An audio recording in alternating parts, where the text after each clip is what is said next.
ప్రభునందు ప్రియులారా, ప్రభు అయిన యేసుక్రీస్తు నామమున మీ అందరికీ శుభవందనాలు తెలియజేస్తూ ఉన్నాను.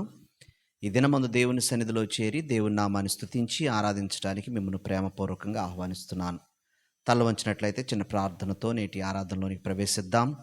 మహాపరిశుద్ధుడా, ప్రేమగల మా తండ్రి, గొప్ప దేవ, సర్వోన్నతుడా, మీ ఘనమైన నామానికి స్తోత్రం చెల్లిస్తూ ఉన్నాం. గతించిన వారమంతా మీ కృపలో మమ్మల్ని భద్రపరిచి ఈ క్రిస్మస్ దినాల్లో క్రిస్మస్ ఆనందాన్ని మా జీవితాల్లో నింపినందుకు మరొకసారి ఈ ఆదివారమున మీ సన్నిధిలో చేరి మీ నామాన్ని ఆరాధించడానికి మీరు ఇచ్చిన కృపను బట్టి మీకు స్తుతులు. బిడ్డలందరినీ మీరు దీవించండి, ఆశీర్వదించండి. ప్రతి ఒక్కరిని ఆరాధించి మీ మాట చేత తృప్తిని అనుభవించడానికి సహాయం చేయండి. మీ పరిశుద్ధాత్మ కార్యము మా అందరి జీవితాల్లో జరిగించి దీవించుమని యేసు దివ్యనామమున అడిగి వేడుకొంచున్నాము తండ్రి, ఆమేన్. ప్రియులారా, ఈ సమయం ముందు ఒక పాట పాడుతూ దేవుని నామాన్ని స్తుతించి ఆరాధిద్దాం.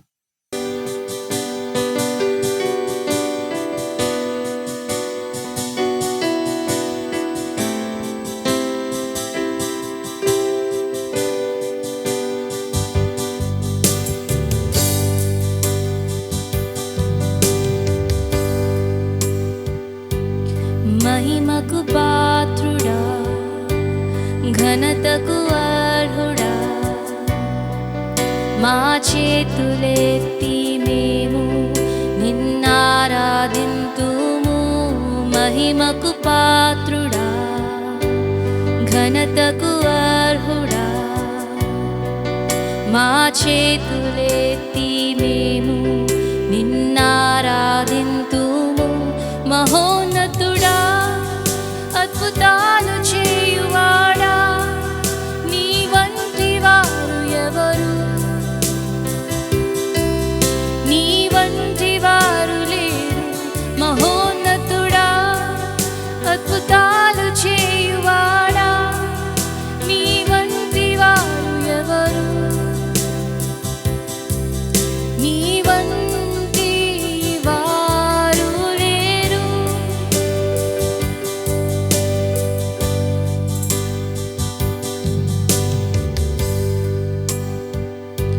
స్తుతులకు పాత్రుడా, స్తుతి చెల్లించెదం. నీ నామమెంతో గొప్పది, మేమారాధింతుము. స్తుతులకు పాత్రుడా, స్తుతి చెల్లించెదం. నీ నామమెంతో గొప్పది, మేమారాధింతుము. మహోన్నతుడా, అద్భుతాలు చేయువాడా, నీ వంటి వారు ఎవరు? నీ వంటి వారు లేరు. మహోన్నతుడా, అద్భుతాలు చేయువాడా, నీ వంటి వారు ఎవరు? నీ వంటి వారు లేరు.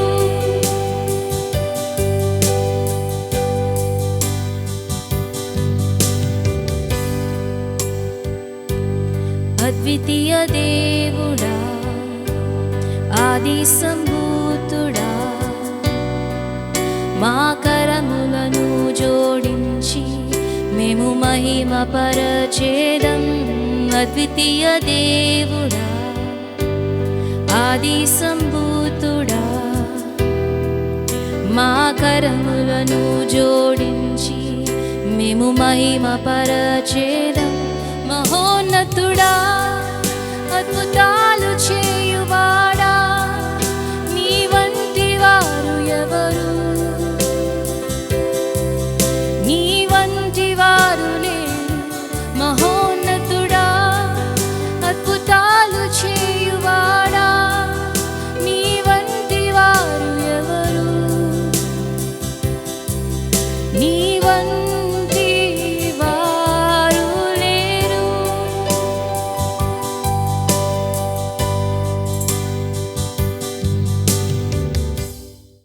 తల వంచినట్లయితే చిన్న ప్రార్థనతో నేటి వాక్య ధ్యానంలోనికి ప్రవేశిద్దాం. మహాపరిశుద్ధుడా, ప్రేమగల మా తండ్రి, ఈ దినమందు మీ మాట కొరకు మేము వేచి ఉన్నాం. నీ దాసునైన నేను నిలబడి ఉండగా మా జీవితాలకు అవసరమైన మాటలు మీరు మాకు వినిపింపజేసి బలహీనులను మీరు బలపరచండి. కృంగిన వారిని మీరు లేవనెత్తండి, గొప్ప కార్యాలు మా జీవితంలో జరిగించమని యేసు దివ్యనామమున అడిగి వేడుకొంచున్నాము తండ్రి, ఆమేన్. ప్రభునందు ప్రియులారా, గతించిన కొన్ని వారాలుగా మనం క్రిస్మస్ ధ్యానాలు చేస్తూ ఉన్నాం. ప్రత్యేకించి గతించిన కొన్ని వారాలు మత్తయి సువార్తలో నుంచి మనము లేఖనాలు ధ్యానం చేశాం. యేసుక్రీస్తు వారి యొక్క జనన సంబంధమైనటువంటి మాటలు మనము ధ్యానం చేసుకున్నాం.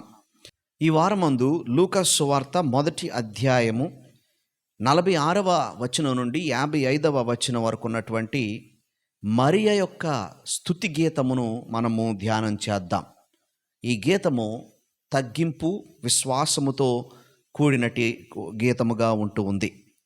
మరియ గర్భవతి అయినప్పుడు తన బంధువురాలైన గర్భవతి అయినటువంటి ఎలిజబెత్ను కలవడానికి వెళ్ళినప్పుడు మరియను చూడగానే ఎలిజబెత్ గర్భములో ఉన్న శిశువు గంతులు వేసినట్లుగా లేఖనం తెలియజేస్తూ ఉంది.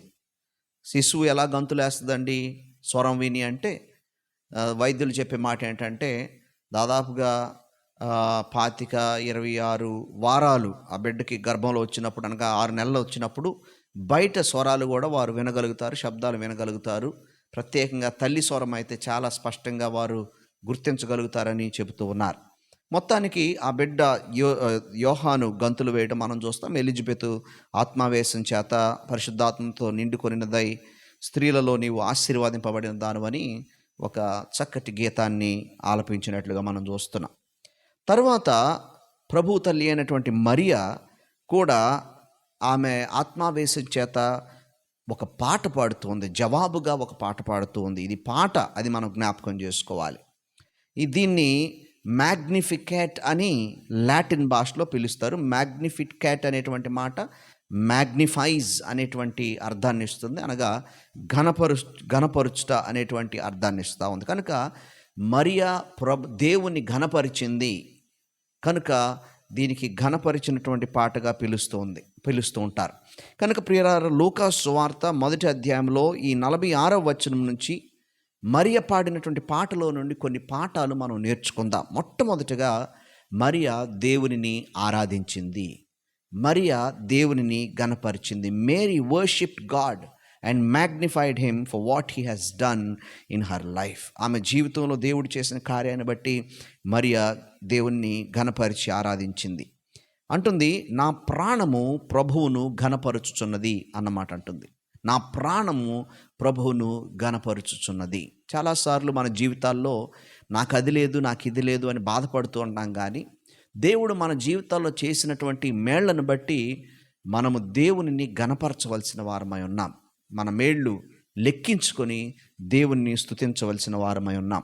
కీర్తనకారుడు 34వ కీర్తన 3వ వచనంలో అంటాడు, నాతో కూడి యెహోవాను ఘనపరచుడి, మనము ఏకముగా కూడి ఆయన నామమును గొప్ప చేయుదము అని అందరికీ పిలుపునిస్తున్నాడు. ఘనపరుద్దాము దేవుని అని. ఎందుకంటే ఆయన అర్హుడు, స్తుతికి పాత్రుడు, ఘనతకు అర్హుడు.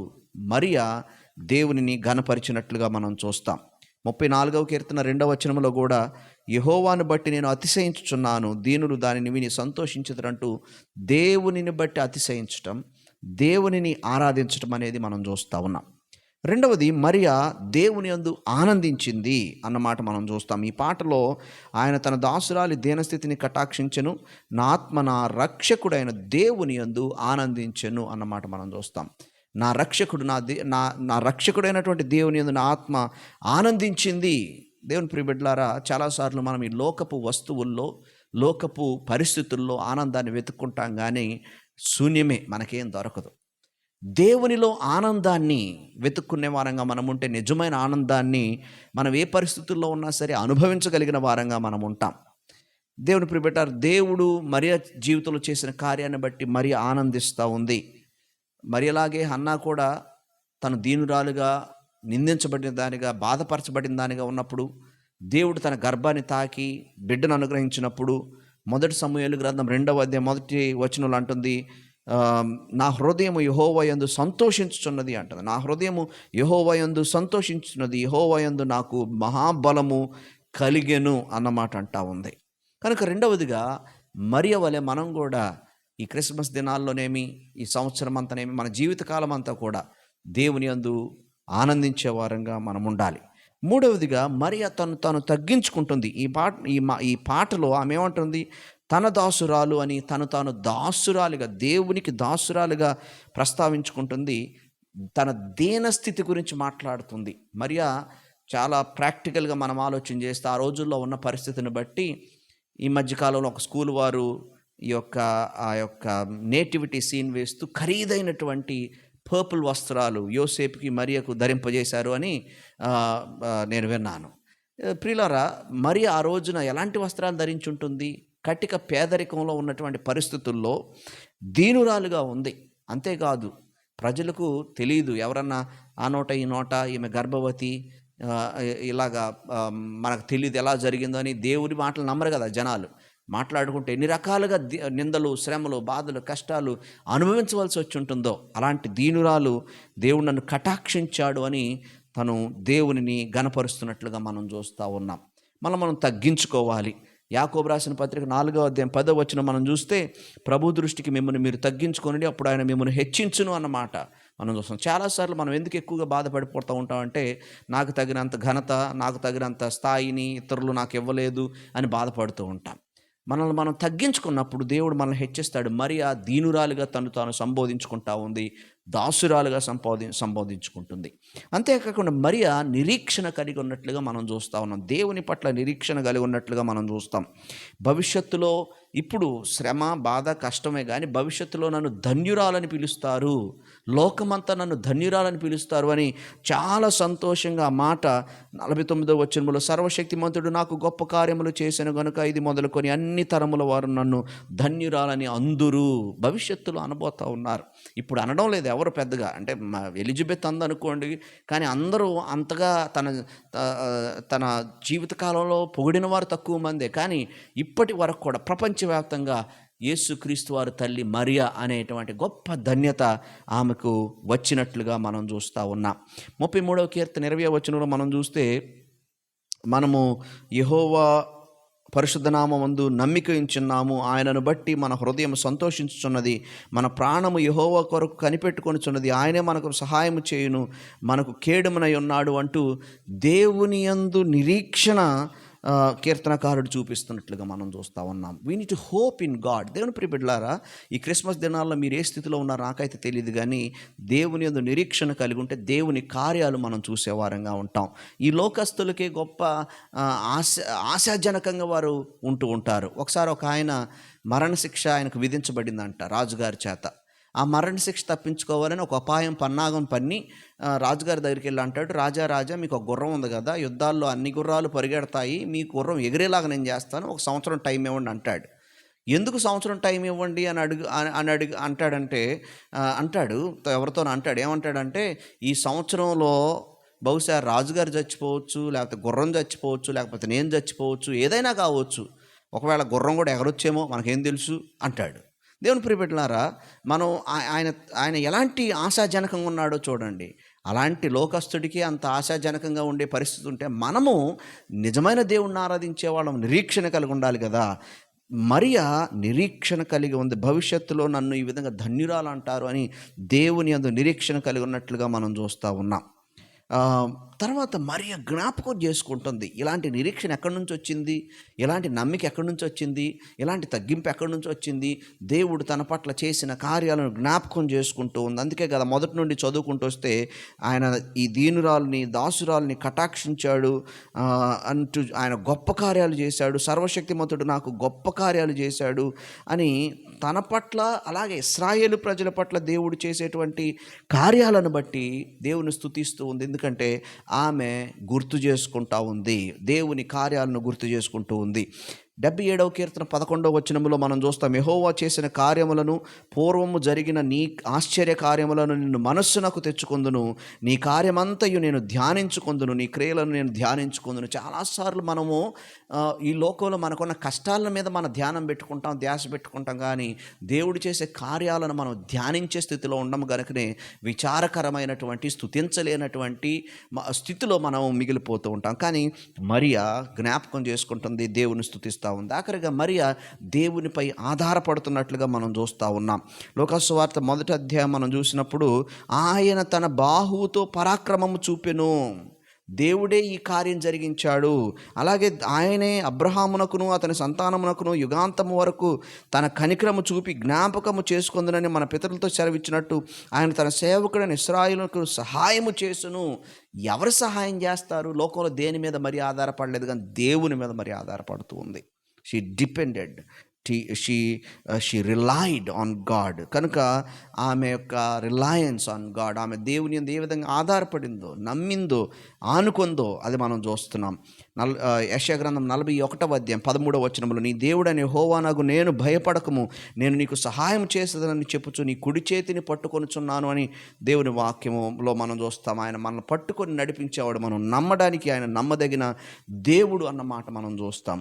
సామెతల గ్రంథం 3వ అధ్యాయం 5వ వచనము 6వ వచనము, నీ బుద్ధిని ఆధారము చేసుకొనక నీ పూర్ణ హృదయంతో యెహోవా యందు నమ్మిక ఉంచుము, నీ ప్రవర్తన అంతటి యందు ఆయన అధికారమునకు ఒప్పుకొను, మాపడాయన నీ త్రోవలను సరళము చేయును అనే మాట మనం చూస్తాం.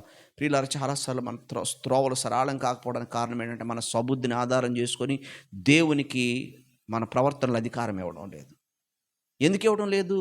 నేను హ్యాండిల్ చేస్తాను ప్రభా, నేను చేయగలను, I can do it, because I don't know whether you will be able to do it or not. నువ్వు చేయగలుగుతావు లేదు నాకు తెలియదు, అందుకే నేను చేసేస్తాను ప్రభా హ్యాండిల్ అని చెప్పేసి మనమే స్టీరింగ్ పట్టుకొని వదలం. అందుకే మన మార్గాలు సరళం కావు. దేవుని ప్రియ బిడ్డలారా, మనం చూసినట్లయితే రిలయింగ్ ఆన్ గాడ్, మరియా దేవుని మీద ఆధారపడినట్లుగా మనం చూస్తున్నాం. ఈ సాంగ్, ఈ మ్యాగ్నిఫికెట్, ఈ యొక్క దేవుని మహింపరిచేటువంటి ఈ పాటలో మనం గుర్తు చేసుకునేది ఏంటంటే మరియా దేవుణ్ణి ఆరాధించింది. మనం దేవుణ్ణి ఆరాధించే వారంగా ఉండాలి. మరియా దేవుని యందు ఆనందించింది, మనం దేవుని యందు ఆనందించే వారంగా ఉండాలి. మరియా దేవుని ముందు తగ్గించుకుంది, మనం దేవుని ముందు తగ్గించుకునే వారంగా ఉండాలి. మరియా దేవుని యందు నిరీక్షణ కలిగి ఉంది, మనము నిరీక్షణ కలిగి ఉన్న వారంగా ఉండాలి దేవుని యందు. మరియా దేవుని కార్యాలను జ్ఞాపకం చేసుకుంది, మనం కూడా దేవుని కార్యాలను జ్ఞాపకం చేసుకునే వారంగా ఉండాలి. మరియా దేవునిపై ఆనుకుంది, మనం కూడా దేవుని మీద ఆనుకునే వారంగా ఉండాలి. వాస్తవానికి ఈ పాట నేపథ్యం మనం చూస్తే మరియా నలగొట్టబడిన స్థితిలో నుంచి దీవించబడినట్లుగా మనం చూస్తాం. అందుకే పాట చాలాసార్లు ఈ భావుకత్వము, పాటలు బాధలో నుంచి, వేదనలో నుంచి కలుగుతూ ఉంటాయి. వేదనలో నుండి, బాధలో నుండి వచ్చినటువంటి పాటలు అనేకులకు ఆదరణకరంగా ఉంటూ ఉంటాయి. దేవుని ప్రియ బిడ్డలారా, ఈ పాట కూడా అలాగే ఆత్మావేశం చేత పాడిందే కానీ తన నేపథ్యం కూడా ఇందులో క్రోడీకరించినట్లుగా మనం చూస్తాం. పియానో ఇన్స్ట్రుమెంట్ ప్లే చేస్తారు కదా, చాలా చక్కటి శబ్దాన్ని ఇస్తుంది. అది ప్లే చేయాలంటే ఆ పియానోలో, అంటే ఎలక్ట్రిక్ పియానో కాదు కానీ మామూలు పియానోలో దాదాపుగా 240 స్ట్రింగ్స్, తీగలు ఉంటాయి. ఆ 240 తీగల్ని టైట్గా దాన్ని ట్యూన్ ప్రకారం ట్యూన్ చేస్తారు. అప్పుడు టైట్గా దాన్ని లాగినప్పుడు ఆ ఫ్రేమ్ ఎలా లాగబడుతుందంటే దాదాపుగా 18,000 కిలోల బరువు ఆ ఫ్రేమ్ మీద పడినంత గట్టిగా లాగబడుతుంది. అంత గట్టిగా లాగబడబట్టే అంత సుందరమైనటువంటి మ్యూజిక్ బయటికి వస్తూ ఉంది. మరియా లాగబడింది, అణగద్రొక్కబడింది, బాధపరచబడింది, కానీ అందులో నుండి గొప్ప అద్భుతమైనటువంటి స్తుతి గీతం బయటకు వచ్చినట్లుగా మనం చూస్తున్నాం. ఒకవేళ నీవు ఈ రోజున శ్రమలో ఉన్నావేమో, ఈ ప్రత్యేక క్రిస్మస్ దినాలు మిక్స్డ్ ఫీలింగ్స్తో ఉంటాయి. కొన్నిసార్లు కొంతమంది కుటుంబాలను ప్రియులను కోల్పోయిన వారు ఉంటారు, కొన్ని సంవత్సరాల క్రితం కోల్పోయిన వారు ఉంటారు, తర్వాత కొన్ని ఆర్థిక ఇబ్బందులతో ఉన్నవారు, అనారోగ్య సమస్యలతో ఉన్నవారు, ఒంటరితనంతో ఉన్నవారు, 100 మందిలో ఉండి కూడా ఒంటరిగా ఫీల్ అయ్యేవారు. దేవుడు ప్రియులారా ఎవ్వరిని విడిచిపెట్టడం. నీవు నలిగున్నావేమో, నీ నలిగిన జీవితంలోనే అద్భుతమైన స్తుతిగీతం దేవుడు తీసుకుని రాగలడు. ప్రియులారా, మనం తగ్గించుకుందాం, దేవుణ్ణి ఆరాధిద్దాం, దేవుడు ఇప్పటి వరకు చేసిన కార్యాలను మనం గుర్తు చేసుకుందాం. ఈ క్రిస్మస్ దినాల్లో దేవుని యందు మనం ఆనందించే వారంగా ఉందాం. అటువంటి కృప దేవుడు మన జీవితాల్లో మనకు అనుగ్రహించును గాక. ఆమేన్. తల వంచి చిన్న ప్రార్థనతో నేటి వాక్య ధ్యానాన్ని ముగించుకుందాం, ఆరాధన ముగించుకుందాం. సర్వోన్నతుడా, జీవాధిపతి, మీ ఘనమైన నామానికి స్తోత్రం చెల్లిస్తూ ఉన్నాం.